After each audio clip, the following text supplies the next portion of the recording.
Kids book section.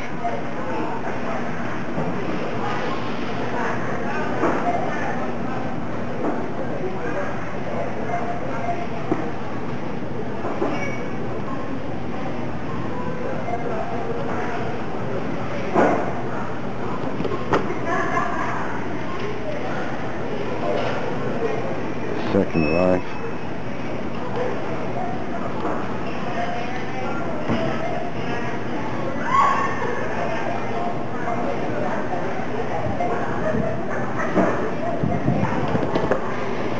Says it's a violent, jarring speed rap novel. Violence, yeah. Catching Fire, look at the birds. Red Pyramid, oh boy. Lightning Thief. Titan's Curse, look at this. We know what that is, don't we? That's Chimera.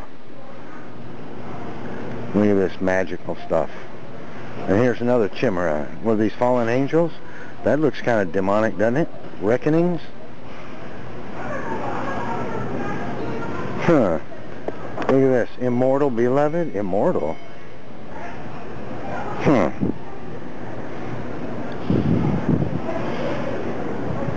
Lock and Key. What is that? Oh, look, y'all. The Fallen Angel. Yeah. Look at him. Sacred Oath, Fallen Angel, A Forbidden Love. What is this one about? Something lustful, I guess.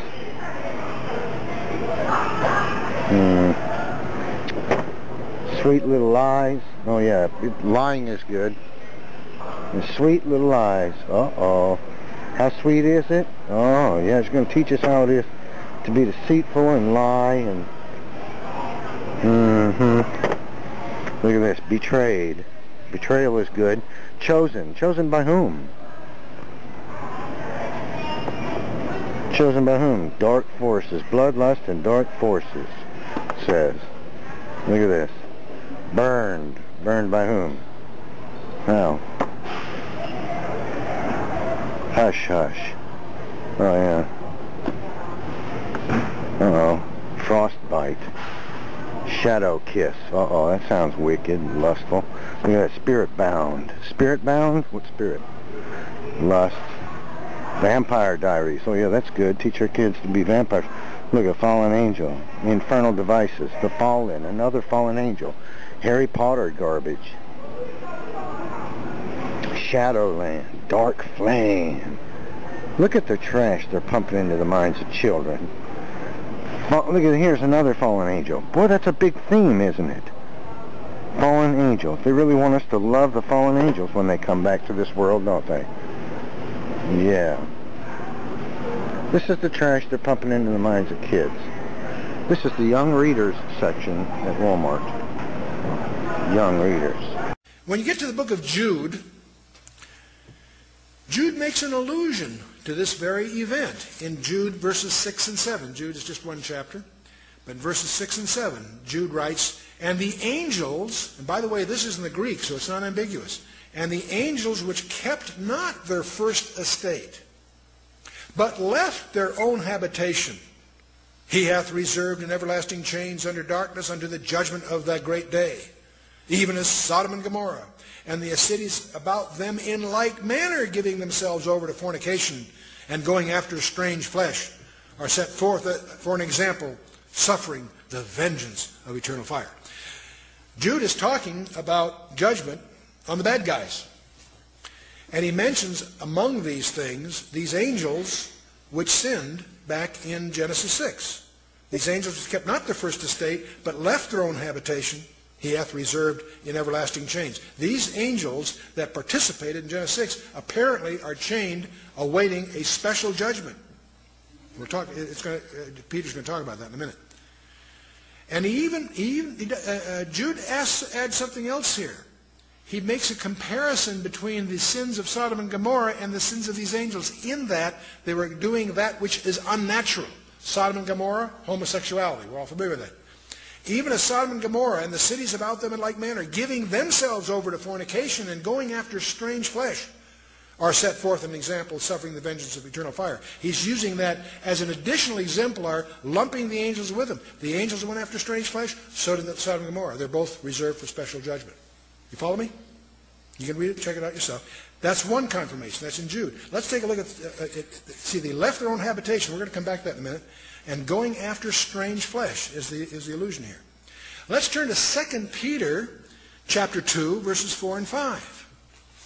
2 Peter. In Peter's second letter, he says, "For if God spared not the angels that sinned, but cast them down to Tartarus," it's translated hell in your English Bible, but the Greek word is Tartarus. It's the only place that word appears in the Bible. I'll come back to that. "If God spared not the angels that sinned, but cast them down to Tartarus, and delivered them into chains of darkness to be reserved unto judgment, and spared not the old world, but saved Noah," and he goes on. So Peter does a couple of things here. He again alludes to the angels that sinned. They're cast into Tartarus. I'll tell you more about that in a minute. And they're reserved for a final judgment. "And spared not the old world, but saved Noah." In other words, he ties that event to the days of Noah. So he not only confirms Genesis 6, but he also links it to the days of Noah. Okay. The word Tartarus deserves some comment.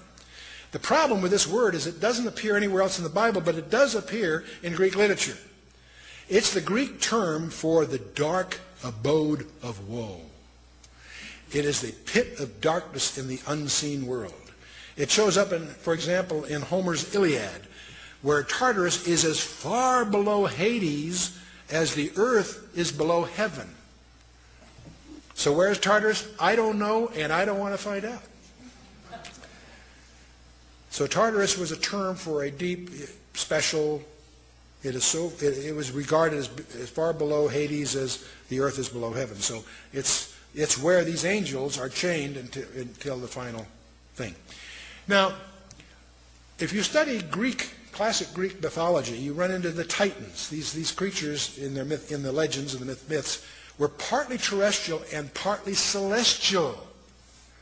They rebelled against their father Uranus, and after a prolonged contest were defeated by Zeus and condemned where? Into Tartarus. Do you see a parallel brewing here? I'm going to suggest to you that the legends of the ancient Greeks embody the truth of what really happened in the past, that there were these strange creatures generating hybrids that the Greek called Titans.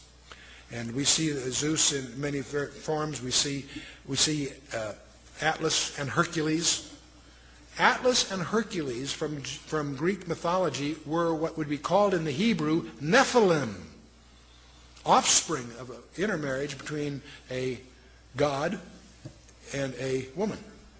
And so now these legends we obviously see in the Sumer culture, in Assyria, in Egypt. I'll show you a few things. In the Incas, the Mayan, the Epic of Gilgamesh, in the Persian mythology, and certainly in the Greek mythology, which most of us as products of Western civilization are familiar with. Also in India, Bolivia, South Sea Islands. Every one of these cultures, and the American Indians, every one of these cultures have legends of the star people. These people that came, these gods or demigods, whatever, came and cohabited with women and produced hybrids. I discover from some apparent experts in the American Indian culture that this business of holding a hand up saying how, that's Hollywood. But what apparently was the practice when they met a stranger was to hold up the hand so they could count fingers. They had a terror of the six-fingered people. And if you go to the ruins at Chaca, New Mexico, they have one of the exhibits there that you want to take a look at, with famous pictographs. And among those pictographs you'll find the fearsome six-fingered hand as part of that. I came across something else that's kind of, the Pawnee Indians have an account that Bill, you remember Buffalo Bill, real name was William Cody.